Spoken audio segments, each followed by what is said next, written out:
De retour dans l'Africa Newsroom pour la deuxième partie. Nous sommes toujours en compagnie de Samuel Bajoum, journaliste et écrivain, et également de nos éditorialistes Nadia Lamarli et Jemal Taleb. Tout de suite, le dossier du jour.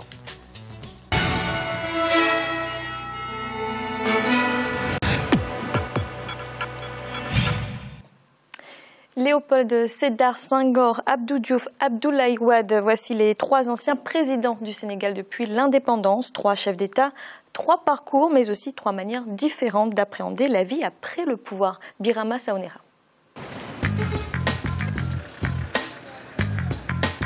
Au Sénégal, les différents chefs d'État qui se sont succédés ont toujours eu une vie après le pouvoir.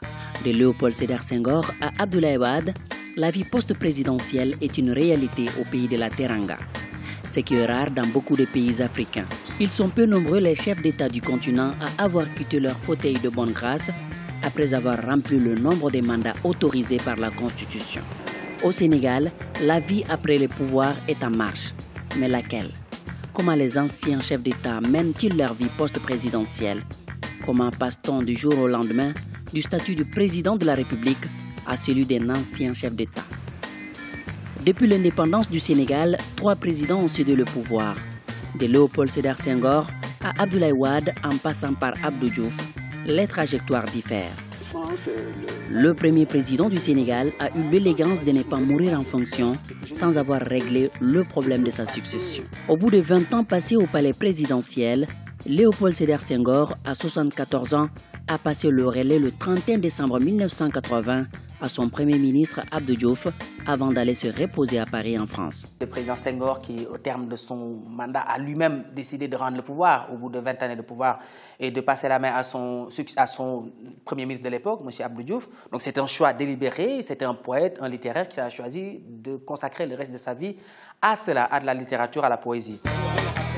Après 20 ans de pouvoir au cours desquels Abdou Diouf aura poursuivi l'œuvre de son prédécesseur, il sera battu en 2000 lors de l'élection présidentielle. Il reconnaît sa défaite face à l'opposant historique, Maître Abdoulaye Wade.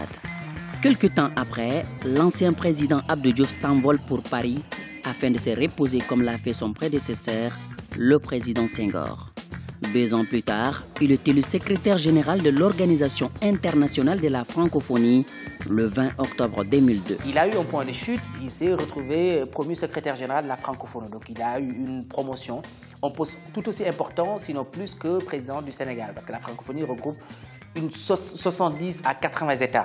Sous sa houlette, l'Organisation internationale de la francophonie se développe et diversifie les domaines d'action de l'ancien chef d'État Abdou Diouf. La francophonie devient un instrument au service du développement économique et social des pays ayant la langue française en partage. Mieux, elle s'implique dans la prévention et la résolution des conflits, notamment en multipliant les missions de médiation et d'expertise électorale dans l'espace francophone et même au-delà. La francophonie elle est présente dans tout son espace, pas seulement en Afrique. Dans tout son espace, elle est présente quand il s'agit de conflits, de transition, de médiation, d'expertise sur le plan électoral, sur le plan de la bonne gouvernance, sur tous ces plans. Abdou Diouf s'est tenu largement à l'écart de la vie politique du Sénégal tout au long de cette retraite active à la francophonie. Une période durant laquelle il s'est aussi consacré à l'écriture de ses mémoires, des mémoires de 300 pages publiées en 2014 dans lesquelles il relate les épisodes marquants de son magistère à la tête du Sénégal. Moi, j'ai gouverné dans la douleur des ajustements structurels, la douleur des sécheresses répétées, la douleur des chocs pétroliers, ce que tout le monde a subi, mais la douleur aussi d'une opposition sans concession. À 78 ans, l'ancien chef d'État sénégalais a décidé de prendre une retraite politique au terme de 3 mandats de 4 ans à la francophonie. C'est ainsi que le 30 novembre 2014 à Dakar, lors du 15e sommet de l'institution, la Canadienne Michaëlle Jean lui succédait à la tête de l'organisation. Un autre chef d'État sénégalais, une autre trajectoire. Abdoulaye Wade, le fondateur du Parti démocratique sénégalais. Après 26 années d'opposition face au régime de Senghor et au président Abdou Diouf, Gorgui, comme l'appellent affectueusement ses militants, accède à la magistrature suprême le 19 mars 2000. Après 12 années à la tête du Sénégal, Abdoulaye Wade a été battu par l'un de ses anciens premiers ministres, en l'occurrence Macky Sall. Nous sommes le 25 mars 2012. Quelques mois plus tard, le désormais ancien président quitte le Sénégal, direction Paris, la capitale française.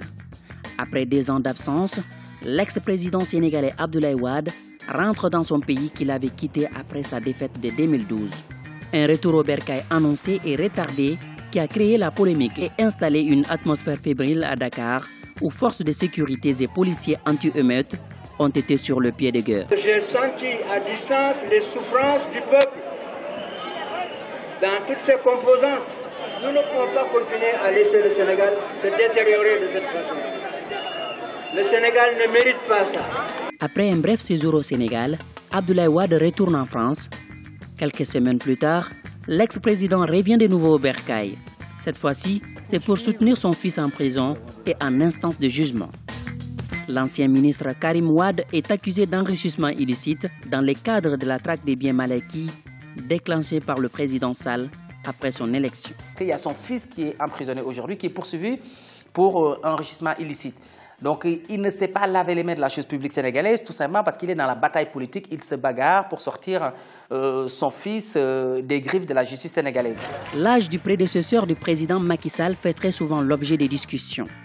Pour ses partisans, malgré son âge avancé, Abdoulaye Wade, de 88 ans, continue de jouer pleinement son rôle sur le plan politique au sein du PDS, voire dans la famille libérale au Sénégal.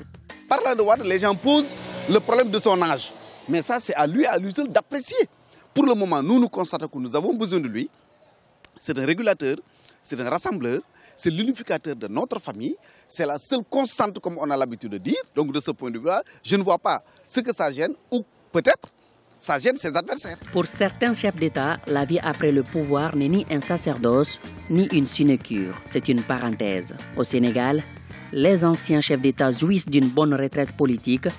Leur sécurité financière et physique, ainsi que le maintien des privilèges et de l'immunité diplomatique sont garantis par la Constitution. Ils sont très souvent consultés par leurs successeurs sur certaines questions d'intérêt national. Un exemple de démocratie, mais aussi un facteur de cohésion et de paix durable dans le pays. Samuel, que pensez-vous des trajectoires de ces 3 anciens présidents sénégalais très différentes? Mais c'est 3 histoires différentes, comme vous dites.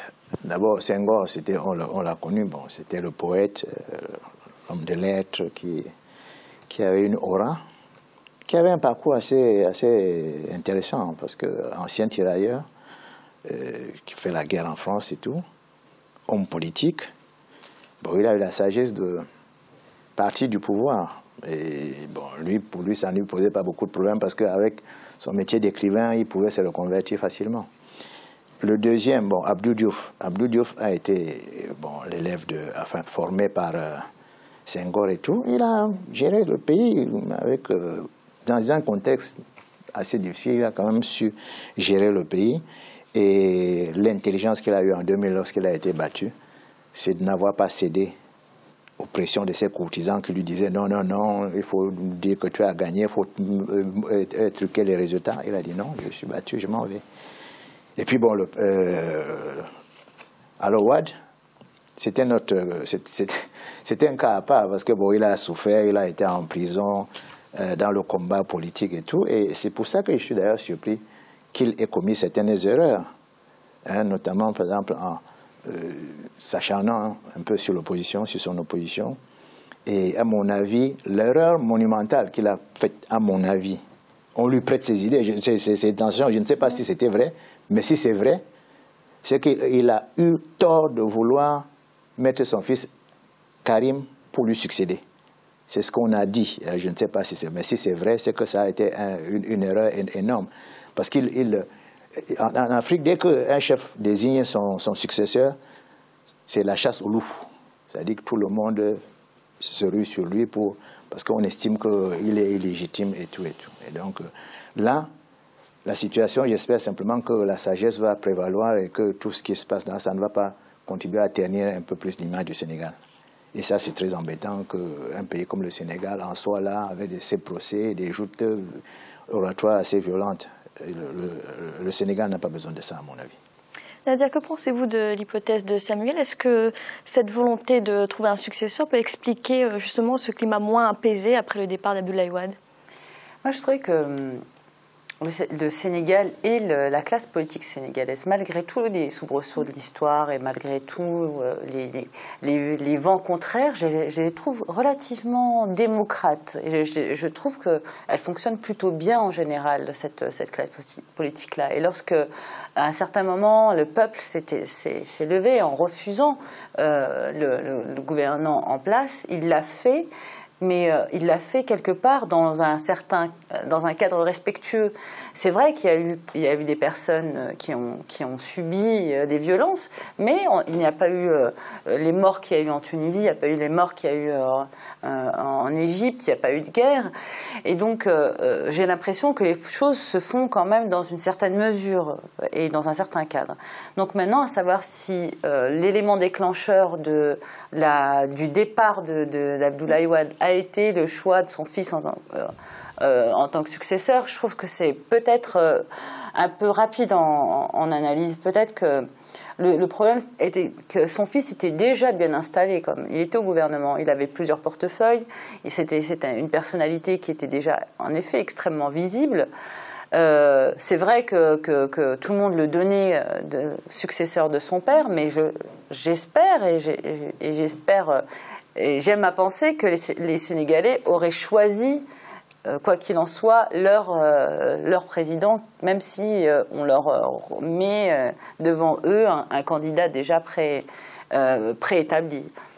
En tout cas, ils ont fait preuve jusque-là d'une certaine, je trouve, d'une certaine volonté, un certain libre choix. Gemal, que pensez-vous de la volonté, en tout cas de la présence de l'ancien président Abdoulaye Wade sur la scène politique? Il n'est pas revenu sur la scène politique que gratuitement. Il est revenu sur la scène politique parce qu'il considère, parfois à juste titre d'ailleurs, qu'il y a un acharnement très fort, très violent contre son fils. La mise en place d'une juridiction d'exception, un retour en arrière pour le droit au Sénégal, qui est de mon point de vue inacceptable. Et donc le président Wade est revenu parce qu'il avait tendance de penser qu'on oubliait son fils en prison, et donc il fallait qu'il revienne pour, un, faire parler de lui, deux, faire pression non pas sur la justice, mais sur le pouvoir politique, parce qu'en réalité, il faut le faire sur le pouvoir politique. La composition de cette juridiction n'est pas digne du Sénégal, n'est pas digne de ce pays qui est singulier. C'est un pays intéressant, c'est un peuple intéressant, c'est une démocratie intéressante. Le peuple sénégalais est un peuple vraiment apaisé. La classe politique est de bonne qualité et généralement apaisée. Vous parliez tout à l'heure du parcours des trois chefs d'État qui ont précédé le président Macky Sall, actuellement au pouvoir. Ils sont incontestablement chacun à sa valeur. J'ai personnellement une préférence pour le président Wade. J'ai une préférence pour le président Wade, même si je l'en ai voulu pour 2012. C'est-à-dire que je considérais que cette mise en avant systématique et excessive de sa famille, et notamment de son enfant, est de mon point de vue préjudiciable à son image. Je considère en même temps que le fait de s'accrocher au pouvoir, comme il l'a fait en 2012, n'était pas bonne. Mais il est, pour mon point de vue, sans doute le personnage africain, la personnalité politique africaine la plus intéressante et la plus excitante. Pourquoi je le dis? Pourquoi je le dis? Parce qu'il a accompagné toute la vie politique sénégalaise. Il a accompagné comme opposant, avec beaucoup de dignité et beaucoup de fierté. Il l'a accompagné plus tard comme homme politique de premier plan, parce qu'il a participé pratiquement à tous les gouvernements ces 10 dernières années du président Diouf. Et à chaque fois, il quittait quelques mois avant les élections, le gouvernement, et il participait aux élections. Et quand il perdait, il perdait. Mais enfin, la vie politique, en tout cas sénégalaise, était ainsi faite. Puis en 2000, il arrive au pouvoir. Revenons un peu en arrière pour ceux qui connaissent bien le Sénégal, qui connaissent Dakar en particulier. Dakar a changé de 2000 à 2012. Le visage de Dakar a littéralement et complètement changé. Nous avons une ville avec des échangeurs, une ville avec une modernité absolue, une corniche complètement aménagée. C'est-à-dire qu'il a transformé ce pays. Et puis, les investissements internationaux qui sont venus comme des pluies torrentielles sur le Sénégal est absolument impressionnant de ce point de vue-là. Et donc, il est de mon point de vue intéressant. Et puis, il a une idée de lui-même, une idée de la vie politique et de la place du Sénégal dans le monde qui est réelle. Et donc j'ai une préférence, évidemment, ça n'enlève rien aux autres. Et puis, le président Macky Sall est revenu. Il s'est, de mon point de vue, beaucoup attardé sur une guerre avec ses ennemis plutôt que la marche réelle vers le Sénégal. Donc, ça n'enlève rien aux Sénégalais en général, ça n'enlève rien au président Diouf, que je considère comme étant un grand homme, ni au président Senghor, qu'on ne présente même plus. La vie politique sénégalaise, les chefs d'État sénégalais successifs sont généralement de bonne qualité. Nadia, alors, Pour revenir à l'ancien président Abdoulaye Wade, est-ce que justement cette présence sur la scène politique n'empêche pas une autre personnalité du PDS d'émerger finalement? Oui, avant de répondre à votre question, je voulais juste faire un petit bémol à propos du portrait brossé par Jamel. Il ne faut pas oublier qu'en effet, il y avait des échangeurs. En effet, il y a eu les sept merveilles, il y a eu des choses, des travaux colossaux, mais le panier de la ménagère, lui aussi, a subi un coup. Et c'est ce qui a aussi réveillé beaucoup de Sénégalais, c'est que la vie était devenue extrêmement chère, que les produits de première nécessité étaient quasiment tous importés. Et que, pour le coup, c'est bien d'avoir des jolies routes, et c'est vrai que c'est nécessaire, c'est bien d'avoir des échangeurs et de faire des travaux, c'est essentiel pour le développement, mais à un moment, il faut savoir aussi nourrir sa population. Et si on n'est pas... là, en l'occurrence, à l'été, pour pousser des gens dans la rue, lorsque tous les produits de première nécessité deviennent quasiment inabordables pour monsieur tout le monde, il y a un souci. Ils ne sont plus aujourd'hui qu'hier. C'est pour le moment non, parce que justement il y a eu des augmentations de salaire, il y a eu en effet le plafonnement, il y a eu le plafonnement du prix de certaines denrées de première nécessité. En tout cas, on n'a pas l'impression que les Sénégalais sont plus en colère aujourd'hui qu'hier, ou en tout cas on sent bien que les choses commencent à rentrer un peu plus dans l'ordre. En tout cas pour monsieur tout le monde, pour le panier de la ménagère. Donc juste pour dire que tout n'était pas parfait dans le monde de M. Wade et que sinon personne ne serait descendu dans la rue. Nos téléspectateurs intelligents ont compris que ce n'est pas ce que j'ai dit. Oui. Voilà. En tout cas, on va essayer de revenir au sujet. Donc après le pouvoir, est-ce que Abdoulaye Wade aujourd'hui est la figure de l'opposition? Est-ce qu'il n'empêche pas d'autres personnalités de l'opposition d'émerger? Mais il se trouve que, et là pour le coup je rejoins Jamel, c'est quand même une personnalité d'exception. C'est quand même une personne qui a une vision et qui a su mener son parti au pouvoir et qui a jusque-là cimenté un peu son parti et empêché qu'il y ait des divisions trop fortes. C'est vrai qu'on voit très peu de personnes émerger à part M. Wade. Et lorsqu'il est parti, il a laissé un PDS derrière lui dans un état tellement faible qu'ils n'ont, pour certains, même pas pu trouver des candidats aux élections, pour se présenter aux élections locales. Donc il y a bien un souci sur et à la fois, ça pointe un problème récurrent, je trouve, dans la classe politique africaine, c'est la personnification des partis politiques. On voit bien que certains partis ne tiennent qu'à un seul homme. Ça fonctionne pour M. Wade, ça pourrait fonctionner aussi en Côte d'Ivoire pour le parti de M. Gbagbo. Cette personnification du pouvoir est dangereuse pour la diversité et la vie même d'un parti politique. Il faut dégager le parti politique des personnalités de tête et pouvoir travailler un peu plus de manière collégiale et réfléchir déjà à l'après. Samuel, oui, justement, elle a parfaitement raison. Je crois que c'est justement ce que vous soulignez qui a pu nourrir des rumeurs selon lesquelles si Wade n'a pas préparé un vrai successeur, c'est parce qu'il avait des, comment dirais-je, peut-être envie de mettre son fils. Parce que tout ce que vous dites là, c'est vrai. Et quand on ne forme pas une classe politique pour prendre la relève, des hommes politiques pour prendre la relève, ça crée un problème. Et vous le dites, ça fragilise son parti. S'il n'est pas là aujourd'hui, qu'est-ce qui va se passer?